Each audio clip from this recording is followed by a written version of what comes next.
Hello friends, welcome to KD academy Hindi Sahitya. मेरा नाम कविता है। मैं एमए बीएड सीटेट और यूजीसी एंटी नेट क्वालिफाइड हूँ। फ्रेंड्स, अगर आप चैनल पर नए आए हैं तो चैनल को सब्सक्राइब जरूर कर दीजिए, बेल आइकन को प्रेस कीजिए जिससे आने वाले वीडियो का नोटिफिकेशन आपको मिल जाए, और लाइक कीजिए, शेयर कीजिए। फ्रेंड्स, अगर आपने इससे पहले की वीडियो नहीं देखी है तो जाके ज़रूर देखिए, उससे आपको आपके पेपर में बहुत मदद मिलेगी। चलिए हम शुरू करते हैं। आज मैं आपके लिए कहानी लेकर आई हूँ, दुनिया का सबसे अनमोल रतन। ये आपके सिलेबस में है। ये मुंशी प्रेमचंद ने लिखी है। मुंशी प्रेमचंद की आपकी में दो कहानी है। पहले मैं आपसे इससे पहले मैं आपको ईदगाह करा चुकी हूँ, और दूसरी ये दुनिया का सबसे अनमोल रतन। इसके जो पात्र है वो दिल फिगार और दिल फरेब है। इसमें जो ये दुनिया का सबसे अनमोल रतन प्रेमचंद की पहली कहानी थी। यह कहानी कानपुर से प्रकाशित होने वाली उर्दू पत्रिका जमाना में 1907 में प्रकाशित हुई थी। यह प्रेमचंद की कहानी संग्रह सोजे वतन में संकलित थी। तो फ्रेंड्स, ये भी नोट कर लीजिए जो मैं आपको बता रही हूँ। कहानी का थोड़ा सार बताती हूँ पहले मैं आपको, फिर कहानी पूरी अच्छे से डिटेल में बताऊँगी, जिससे आपको कुछ भी वर्ड्स पूछे जाए तो आप बता पाएँ। इसमें दिल फरेब दिल फिगार से कहती है कि अगर तू मेरा सच्चा प्रेमी है तो जा दुनिया का की सबसे अनमोल चीज़ लेकर मेरे दरबार में आ। उसे पहला रतन फांसी पर चढ़ने वाले काले चोर की आंखों से टपका हुआ आंसू मिला, किंतु दिल फरेब ने वह स्वीकार नहीं किया। वह दूसरा रतन प्रेमी तथा प्रेमिका की चिता की मुट्ठी भर राख दे लेकर दिल फरेब के दरबार में गया, किंतु वह भी सबसे अनमोल रतन नहीं माना गया। खून का वह आखिरी कतरा जो वतन की हिफाजत में गिरे दुनिया का सबसे अनमोल रतन माना गया। तो ये थे फ्रेंड्स इसकी कहानी का सार। अब मैं इस कहानी को थोड़ा डिटेल में बता देती हूँ आपको। जो ये कहानी है इसमें जैसे आपको मान लो कहीं से कुछ आ जाए तो आप कर पाए। दुनिया का सबसे अनमोल रतन मुंशी प्रेमचंद की कहानी है। यह मैं फिर से बता रही हूँ। दिल फिगार एक कटीले पेड़ के नीचे दामन चाक किए बैठा हुआ खून के आंसू बहा रहा था। वह सौंदर्य की देवी यानी मलका दिल फरेब का सच्चा और जान देने वाला प्रेमी था। उन प्रेमियों में वही जो इत्र फुलेल में बसकर और शानदार कपड़ों से सजकर आशिक के वेग में मासूकियत का दम भरते हैं, बल्कि उन सीधे साधे भोले भाले फिदाइयों में जो जंगल और पहाड़ों से सर टकराते हैं और फरियाद मचाते फिरते हैं। दिल फरेब ने उससे कहा था कि अगर तू मेरा सच्चा प्रेमी है तो जा और दुनिया की सबसे अनमोल चीज़ लेकर मेरे दरबार में आ, तब मैं तुझे अपनी गुलामी में कबूल करूँगी। अगर तुझे वह चीज़ ना मिले तो खबरदार इधर रुख ना करना, वरना सूली पर खिंचवा दूंगी। दिल फिगार को अपनी भावनाओं के प्रदर्शन का, सिकवे शिकायत का, प्रेमिका के सौंदर्य दर्शन का तनिक भी अवसर ना दिया गया। दिल फरेब ने जो ही ये फैसला सुनाया, उसके चौबदारों ने गरीब दिल फिगार को धक्के देकर बाहर निकाल दिया, और आज 3 दिन से यह आफत का मारा आदमी उसी कटीले पेड़ के नीचे उसी भयानक मैदान में बैठा हुआ सोच रहा है कि क्या करूं। दुनिया की सबसे अनमोल चीज़ मुझको मिलेगी नामुमकिन, और वह है क्या? कारू का खजाना, आबे हयात, खुसरो का ताज, जामे जम, तख्ते ताउस, परवेज की दौलत? नहीं, यह चीज़ें हरगिज़ नहीं। दुनिया में ज़रूर इनसे भी महंगी, इनसे भी अनमोल चीज़ें मौजूद है, मगर वह क्या है, कैसे मिलेगी, या खुदा मेरी मुश्किल क्यों कर आसान करेगी होगी। दिल फिगार इन्हीं ख्यालों में चक्कर खा रहा था और अकल कुछ काम नहीं करती थी। मुनीर सामी को हातिम सा मददगार मिल गया। एक काश कोई मेरा भी मददगार हो जाता। एक काश मुझे भी उस चीज़ का जो दुनिया की सबसे बेशकीमत चीज़ है नाम बतला दिया जाता। भला से ये वह चीज़ें हाथ ना आती, मगर मुझे इतना तो मालूम हो जाता कि वह किस किस्म की चीज़ है। मैं घड़े बराबर मोती की खोज में जा सकता हूँ। मैं समुंदर का गीत, पत्थर का दिल, मौत की आवाज़ और इनसे भी ज़्यादा बेनिशान चीज़ों की तलाश में कमर कस रख सकता हूँ, मगर दुनिया की सबसे अनमोल चीज़ यह मेरी कल्पना की उड़ान से बहुत ऊपर है। आसमान पर तारे निकल आए थे। दिल फिगार यकायक खुदा का नाम लेकर उठा और एक तरफ को चल खड़ा हुआ। भूखा प्यासा, नंगे बदन, थकन से चूर, वह बरसों वीरानों और आबादियों की खाक छानता फिरा। तलवे कांटों से छलनी हो गए, शरीर में हड्डियां दिखाई देने लगी, मगर वह चीज़ जो दुनिया की सबसे बेशकीमती चीज़ थी ना मिली, और ना कुछ उसका कुछ निशान मिला। एक रोज़ जब भूला भटका एक मैदान में जा निकला, जहाँ हजारों आदमी गोल बांधे खड़े थे। बीच में कई अमामे और चोगे वाले दड़ियल काजी अफसरों शान से बैठे हुए आपस में कुछ सलाह मशवरा कर रहे थे और इस जमात से जरा दूर पर एक सूली खड़ी थी। दिलफिकार कुछ तो कमजोरी की वजह से और कुछ यहाँ की कैफियत देखने की इरादे से ठिठक गया। क्या देखता है कि कई लोग नंगी तलवारें लिए एक कैदी को जिसके हाथ पैर में जंजीरें थी पकड़े चले आ रहे हैं। सूली के पास पहुंचकर जब सिपाही रुक गए और कैदी की हथकड़ियाँ बेड़ियाँ सब उतार ली गई, इस अभागे आदमी का दामन सैकड़ों बेगुनाहों के खून के छींटों से रंगीन था और उसका दिल नेकी के ख्याल और रहम की आवाज़ से जरा भी परिचित ना था। उसे काला चोर कहते थे। सिपाहियों ने उसे सूली के तख्ते पर खड़ा कर दिया, मौत की फांसी उसकी गर्दन में डाल दी और जल्लादों ने तख्ता खींचने का इरादा किया कि वह अभागा मुजरिम चीख कर बोला, खुदा के वास्ते मुझे एक पल के लिए फांसी से उतार दो ताकि अपने दिल की आखिरी आरजू निकाल लूँ। यह सुनते ही चारों तरफ सन्नाटा छा गया। लोग अचंभे में आकर ताकने लगे। काजियों ने एक मरने वाले आदमी की अंतिम याचना को रद्द करना उचित न समझा और बदनसीब पापी काला चोर जरा देर के लिए फांसी से उतार लिया गया। इसी भीड़ में एक खूबसूरत भोला भाला लड़का एक छड़ी पर सवार होकर अपने पैरों पर उछल उछल फर्जी घोड़ा दौड़ा रहा था और अपनी सादगी की दुनिया में ऐसा मगन था कि जैसे वह इस वक्त सचमुच अरबी घोड़े का सहसवार है। उसका चेहरा उस सच्ची खुशी से कमल की तरह खिला हुआ था चंद दिनों के लिए बचपन ही में हासिल होती है और जिसकी याद हमको मरते दम तक नहीं भूलती। उसका दिल अभी तक पाप की गर्द और धूल से अछूता था और मासूमियत उसे अपनी गोद में खिला रही थी। बदनसीब काला चोर फांसी से उतरा, हजारों आंखें उस पर गड़ी हुई थी। वह उस लड़के के पास आया और उसे गोद में उठाकर प्यार करने लगा। उसे इस वक्त वह जमाना याद आया जब वह खुद ऐसा ही भोला भाला, ऐसा ही खुश हुआ, न खुर्रम और दुनिया की गंदगियों से ऐसा ही पाक साफ था। माँ गोदियों में खिलाती थी, बाप बलाए लेता था और सारा कुनबा जान न्यौछावर करता था। काले चोर के दिल पर इस वक्त बीते हुए दिनों की याद का इतना असर हुआ कि उसकी आंखों से जिन्होंने दम तोड़ती हुई लाशों को तड़पते देखा और ना झपकी, आंसू का एक कतरा टपक पड़ा। दिलफिकार ने लपक कर उस अनमोल मोती को हाथ में ले लिया और उसके दिल ने कहा, बेशक यह दुनिया की सबसे अनमोल चीज़ है जिस पर तख्ते ताउस और जामे जम और आबे हयात और जरे परवेज सब न्यौछावर है। इस ख्याल से खुश होता, कामयाबी की उम्मीद में सरमस्त दिलफिकार अपनी माशूका दिलफरेब के शहर मिनोसाबाद को चला। मगर जो जो मंजिलें तय होती जाती थी उसका दिल बैठा जाता था कि कहीं उस चीज़ की जिसे मैं दुनिया की सबसे बेशकीमत चीज़ समझता हूँ दिलफरेब की आंखों में कदर ना हुई तो मैं फांसी पर चढ़ा दिया जाऊंगा और इस दुनिया से नामुराद जाऊंगा।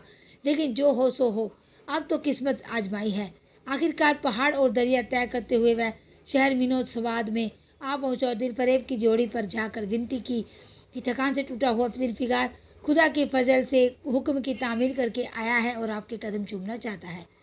दिलफरेब ने फौरन अपने सामने बुला भेजा और एक सुनहरे पर्दे की ओट से फरमाइश की कि वह अनमोल चीज़ पेश करो। दिलफिकार ने आशा और भय की एक विचित्र मनस्थिति में वह बूंद पेश की और उसकी सारी कैफियत बहुत असर लफ्ज़ों में बयान की।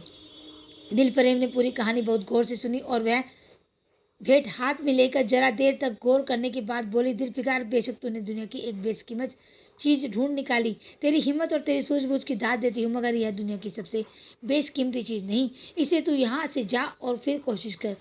शायद अब कि तेरे हाथ में मोती लगे और तेरी किस्मत में मेरी गुलामी लिखी हो। जैसा कि मैंने पहले ही बतला दिया था, मैं तुझे फांसी पर चढ़वा सकती हूँ, मगर मैं तेरी जा बख्शी करती हूँ इसलिए कि तुझमें वह गुण मौजूद है जो मैं अपने प्रेमी में देखना चाहती हूँ और मुझे यकीन है कि तू जरूर कभी ना कभी कामयाब होगा।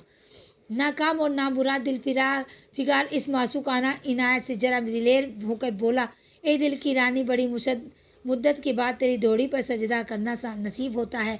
फिर खुदा जाने ऐसे दिन कब आएंगे। क्या तू अपने जान देने वाले आशिक के बुरे हाल पर तरस ना खाएगी और क्या तू अपने रूप की एक झलक दिखाकर इस जलते हुए दिलफिकार को आने वाली शक्तियों को झेलने की ताकत ना देगी। तेरी एक मस्त निगाह के नशे में चूर होकर मैं वह कह सकता हूँ, वह कर सकता हूँ जो आज तक किसी ने ना बन पड़ा हो। दिलफरेब आशिक की तरह यह चाव भरी बातें सुनकर गुस्सा हो गई और हुक्म दिया कि इस दीवाने को खड़े खड़े दरबार से निकाल दो। चौबदार ने फौरन गरीब दिलफिकार को धक्का देकर यार के कूचे से बाहर निकाल दिया। कुछ देर तक तो दिलफिकार अपनी निष्ठुर प्रेमिका की इस कठोरता पर आंसू बहाता रहा और फिर वह सोचने लगा कि अब क्या कहाँ जाऊँ। मुद्दतों के रास्ते नापने और जंगलों में भटकने के बाद आंसू की यह बूंद मिली थी। अब ऐसी चीज़ कौन सी चीज़ है जिसकी कीमत इस आबदार मोती से ज़्यादा हो। हजरत खिंज, तुमने हिंद सिकंदर को आबे हयात के कुएं का रास्ता दिखाया था, क्या मेरी बहाना पकड़ोगे? सिकंदर सारी दुनिया का मालिक था, मैं तो एक बेघर बार मुसाफिर हूँ। तुमने कितनी ही डूबती किस्तें किनारे लगाई थी, क्या मेरी मुश्किल आसान ना करोगे? गरज यह है कि दिलफिकार ने बहुत फरियाद मचाई मगर उसका हाथ पकड़ने के लिए कोई सामने ना आया। आखिर निराश होकर वह पागलों की तरह दोबारा एक तरफ को चल पड़ा खड़ा हुआ। दिलफिकार ने पूर्व से पश्चिम तक और उत्तर से दक्षिण तक कितने ही जंगलों और वीरानों की खाक छानी, कभी बर्फिस्तान चोटियों पर सोया, कभी डरावनी घाटियों में भटकता फिरा, मगर जिस चीज़ की धुन थी वह ना मिली। यहाँ तक कि उसका शरीर हड्डियों का एक ढांचा रह गया। एक रोज़ वह शाम के वक्त किसी नदी के किनारे खस्ता हाल पड़ा हुआ था। बेखुशी के नशे से चौंका तो क्या देखता है कि चंदन की एक चिता बनी हुई है और उस पर एक युवती सुहाग के जोड़े पहने 16 श्रृंगार किए बैठी है। उसकी जांघ पर उसका प्यारे पति का सर, हजारों आदमी गोल बांधे खड़े हैं और फूलों की बरखा कर रहे हैं। एकाएक चिता में से खुद ब खुद एक लपट उठी। सती का चेहरा उस वक्त एक पवित्र भाव से आलोकित हो रहा था। चिता की पवित्र लपटें उसके गले से लिपट रही गई और दम के दम में वह फूल सा शरीर राख का ढेर हो गया। प्रेमिका ने अपने को प्रेमिक पर न्यौछावर कर दिया और दो प्रेमियों के सच्चे पवित्र अमर प्रेम की अंतिम लीला आंख से ओझल हो गई। जब सब लोग अपने घरों को लौटे तो दिलफिकार चुपके से उठा और अपने चाक दामन कुर्ते में यह राख का ढेर समेट लिया और इस मुट्ठी भर राख को दुनिया की सबसे अनमोल चीज़ समझता हुआ सफलता के नशे में चूर यार के कूचे की तरफ चला। अब की जो वह मंजिल के करीब आता था उसकी हिम्मत बढ़ती जाती थी। कोई उसके दिल में बैठा हुआ कह रहा था, अब की तेरी जीत है, और इस ख्याल ने उसके दिल को जो सपने दिखाए उसकी चर्चा व्यर्थ है। आखिरकार वह शहर मीनोसवाद में दाखिल हुआ और दिल फरेब की ऊंची डोरी पर जाकर खबर दी कि फिगार सुरखरू होकर लौटा है और हुजूर के सामने आना चाहता है। दिलफरेब ने जाबाज आशिक को फौरन दरबार में बुलाया और उस चीज़ के लिए जो दुनिया की सबसे बेशकीमती चीज़ थी हाथ फैला दिया। दिलफिकार ने हिम्मत करके उसकी चांदी जैसी कलाई को चूम लिया और मुट्ठी भर राख को उसकी हथेली में रखकर सारी कैफियत दिल को पिघला देने वाले लफ्ज़ों में कह सुनाई और अपनी सुंदर प्रेमिका के होठों से अपनी किस्मत का मुबारक फैसला सुनने के लिए इंतजार करने लगा। दिलफरेब ने उस मुट्ठी भर राख को आंखों से दगा लिया और कुछ देर तक विचारों के सागर में डूबे रहने के बाद बोली, ए जान निछावर करने वाले आशिक दिलफिकार, बेशक ये राख जो तू लाया है, जिसमें लोहे को सोना कर देने की सिफत है, दुनिया की बहुत बेशकीमती चीज़ है और मैं सच्चे दिल से ऐसे एहसानमंद हूँ कि तूने ऐसी अनमोल भेंट दी, मगर दुनिया में इससे भी ज़्यादा अनमोल चीज़ है। जा उसे तलाश कर और तब मेरे पास आ। मैं तहे दिल से दुआ करती हूँ कि खुदा तुझे कामयाब करे। यह कहकर वह सुनहरे पर्दे से बाहर आई और माशूकाना अदा से अपने रूप का जलवा दिखाकर फिर नज़रों से ओझल हो गई। अभी दिलफिकार के होश आवाज़ ठिकाने पर ना आने पाए थे कि चौबदार ने मुलायमियत से उसका हाथ पकड़कर यार के कुजे से उसको निकाल दिया और फिर तीसरी बार वह प्रेम का पुजारी निराशा के अथाह समुद्र में गोता खाने लगा। दिलफिकार का हियाद छूट गया। उसे यकीन हो गया कि मैं दुनिया से उसी तरह नाशाद और नामुराद मर जाने के लिए पैदा किया गया था और अब इसके सिवा और कोई चारा नहीं कि किसी पहाड़ पर चढ़कर नीचे कूद पड़ूं ताकि मासूक के जुल्मों की फरियाद करने के लिए एक हड्डी भी बाकी ना रहे। वह दीवाने की तरह उठा और गिरता पड़ता एक गगनचुंबी पहाड़ की चोटी पर जा पहुंचा। किसी और समय वह ऐसे ऊंचे पहाड़ पर चढ़ने का साहस न कर सकता था, मगर इस वक्त जान देने के जोश में उसे वह पहाड़ एक मामूली टेकरी से ज़्यादा ऊंचा ना नजर आया। करीब था कि वह कूचे पड़े कि हरे हरे कपड़े पहने हुए और हरा टेकरी इस हरे हरे कपड़े पहने हुए और हरा अमामा बांधे एक बुजुर्ग एक हाथ में नसबिया और दूसरे हाथ में लाठी लिए बरामद हुए और किस्मत बढ़ाने वाले स्वर में बोले, दिलफिकार, नादान दिलफिकार, यह क्या बुज़दिलों जैसी हरकत है? तू मोहब्बत का दावा करता है और तुझे इतनी भी खबर नहीं कि मजबूत इरादा मोहब्बत के रास्ते की पहली मंजिल है। मर्द बनकर हिम्मत न हार। पूरब की तरफ एक देश है जिसका नाम हिंदुस्तान है, वहाँ जा और तेरी आरज़ू पूरी होगी। यह कहकर हजरत खिज गायब हो गए। दिलफिकार ने शुक्र की नमाज अदा की और ताज़ा हौसले, ताज़ा जोश और अलौकिक सहायता का सहारा पाकर खुश खुश पहाड़ से उतरा और हिंदुस्तान की तरफ चल पड़ा। मुद्दों तक मुद्दतों तक कांटों से भरे हुए जंगलों, आग बरसाने वाले रेगिस्तानों, कठिन घाटियों और अमंध्य पर्वतों को तय करने के बाद दिलफिगार हिंद की पाक सरजमीन में दाखिल हुआ और एक ठंडे पानी के सोते में सफ़र की तकलीफें धोकर थकान के मारे नदी के किनारे लेट गया। शाम होते होते वह एक चटियल मैदान में पहुंचा, जहां बेशुमार अधमरी और बेजान लाशें बिना कफन के पड़ी हुई थी। चील कोए और वहशी दरिंदे पड़े थे और सारा मैदान खून से लाल हो रहा था। यह डरावना दृश्य देखते ही दिलफिकार का जी दहल गया। यह खुदा किस मुसीबत में जान फंसी। मरने वालों को कराहना, सिसकाना और एडिया रगड़ कर जान देना, दरिंदों का हड्डियों को नोचना और गोश्त की लोथड़ों को लेकर भागना, ऐसा होलनाक सीन दिलफिकार ने कभी ना देखा था। यकायक उसे ख्याल आया, यह लड़ाई का मैदान है और यह लाशें सुरमा सिपाहियों की है। इतने में करीब से कराहने की आवाज़ आई। दिलफिकार उस तरफ फिरा तो देखा कि एक लंबा तगड़ा आदमी, जिसका मर्दाना चेहरा जान निकलने की कमजोरी से पीला हो गया है, जमीन पर सर झुकाए पड़ा हुआ है। सीने से खून का फुहारा जारी है, मगर आबदार तलवार की मोट पंजे से अलग नहीं हुई। दिलफिकार ने एक चीथड़ा लेकर घाव के मुंह पर रख दिया ताकि खून रुक जाए और बोला, ए जवां मर्द तू कौन है? जवां मर्द तू कौन है? जवां मर्द ये नहीं है। सुनकर आंखें खोली और वीरों की तरह बोला, क्या तू नहीं जानता मैं कौन हूँ? क्या तूने आज इस तलवार की काट नहीं देखी? मैं अपनी माँ का बेटा और भारत का सपूत हूँ। यह कहते कहते उसकी तैयारियों पर बल पड़ गए। पीला चेहरा गुस्से से लाल हो गया और आबदार शमशीर फिर अपना जौहर दिखाने के लिए चमक उठी। दिलफिकार समझ गया कि यह इस वक्त मुझे दुश्मन समझ रहा है। नरमी से बोला, ए जवां मर्द, मैं तेरा दुश्मन नहीं, अपने वतन से निकला हूँ, एक गरीब मुसाफिर हूँ, इधर भूलता भटकता आ निकला। बराए मेहरबानी मुझसे यहाँ की कुल कैफियत बयान कर। यह सुनते ही घायल सिपाही बहुत मीठे स्वर में बोला, अगर तू मुसाफिर है तो आ और मेरे खून से तर पहलू में बैठ जा, क्योंकि यही 2 अंगुल ज़मीन है जो मेरे पास बाकी रह गई है और जो सिवाय मौत के कोई छीन नहीं सकता। अफसोस है कि तू यहाँ ऐसे वक्त में आया जब तेरा आतिथ्य सत्कार करने के योग्य नहीं। हमारे बाप दादा का देश आज हमारे हाथ से निकल गया और इस वक्त हम बेवतन हैं, मगर पहलू बदल कर हमने हमलावर दुश्मन को बता दिया, जो लाशें तू देख रहा है यह उन लोगों की हैं जो इस तलवार के घाट उतरे हैं। मुस्कुरा कर और गो कि मैं बेवतन हूँ, मगर गनीमत है कि दुश्मन की ज़मीन पर नहीं मर रहा हूँ। सीने की घाव से चीथड़ा निकाल कर, क्या तूने यह मरहम रख दिया? खून निकलने दे, इसे रोकने से क्या फ़ायदा? क्या मैं अपने ही देश में गुलामी करने के लिए ज़िंदा रहूं? नहीं, ऐसी ज़िंदगी से मर जाना अच्छा है, इससे अच्छी मौत मुमकिन नहीं। जवां मर्द की आवाज़ मुद्दे हो गई, अंग ढीले पड़ गए, खून इतना ज़्यादा बहा कि खुद ब खुद बंद हो गया। रह रह कर एक आध बूंद टपक पड़ता था। आखिरकार सारा शरीर बेदम हो गया, दिल की हरकत बंद हो गई और आंखें मूंद गई। दिलफिकार ने समझाया अब क्या तमाम हो गया कि मरने वाले ने धीमे से कहा, भारत माता की जय, और उनके सीने से खून का आखिरी कतरा निकल पड़ा। एक सच्चे देशप्रेमी और देशभक्त ने देशभक्ति का हक अदा कर दिया। दिलफिकार पर इस दृश्य का बहुत गहरा असर पड़ा और उसके दिल ने कहा, बेशक दुनिया में खून के इस कतरे से ज़्यादा अनमोल चीज़ कोई नहीं हो सकती। उसने फौरन खून की बूंद को, जिसके आगे यमन का हाल लाल हेच भी है, हाथ में ले लिया और इस दिलेर राजपूत की बहादुरी पर हैरत करता हुआ अपने वतन की तरफ रवाना हुआ और सख्तियाँ झेलता हुआ आखिरकार बहुत दिनों तक के बाद रूप की रानी मलवा दिलफरेब की ड्योढ़ी पर जा पहुंचा और पैगाम दिया कि दिलफिकार सुरखरू और कामयाब होकर लौटा है और दरबार में हाजिर होना चाहता है। दिलफरेब ने उसे फौरन हाजिर होने का हुक्म दिया। खुद हंस मालूम सुनहरे पर्दे की ओट में बैठी और बोली, दिलफिकार, अब कि तू बहुत दिनों के बाद वापस आया, इला दुनिया की सबसे बेशकीमती चीज़ कहाँ है? दिलफिकार ने मेहंदी रची हथेलियों को चूमते हुए खून का कतरा उस पर रख दिया और उसकी पूरी कैफियत पुरजोश लहजे में कह सुनाई। वह खामोश भी ना होने पाया था कि यकायक सुनहरा पर्दा हट गया और दिलफिकार के सामने हुस्न का एक दरबार सजा हुआ नजर आया, जिसकी एक एक नाजनीन जुलेखा से बढ़कर थी। दिलफरेब बड़ी शान के साथ सुनहरी मसनद पर सुशोभित हो रही थी। दिलफिकार हुस्न का यह तिलस्म देखकर अचंभे में पड़ गया और चित्र लिखित सा खड़ा रहा कि दिलफरेब मसनद से उठी और कई कदम आगे बढ़कर उससे लिपट गई।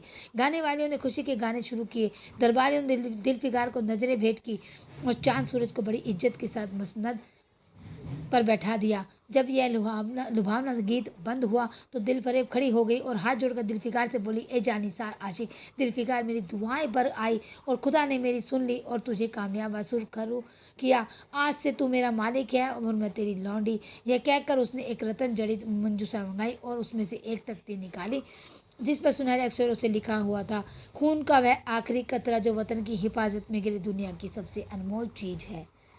तो फ्रेंड्स, यह थी कहानी दुनिया का सबसे अनमोल रतन। बहुत इमोशनल कहानी थी फ्रेंड्स। चलिए, आज के लिए इतना ही काफ़ी है। नेक्स्ट वीडियो में मिलते हैं नई कहानी के साथ जो आपके सिलेबस में है। तब तक के लिए फ्रेंड्स, बाय। और अगर आपको मेरे वीडियो फ्रेंड्स अच्छे लग रहे हैं तो उनको लाइक शेयर कीजिए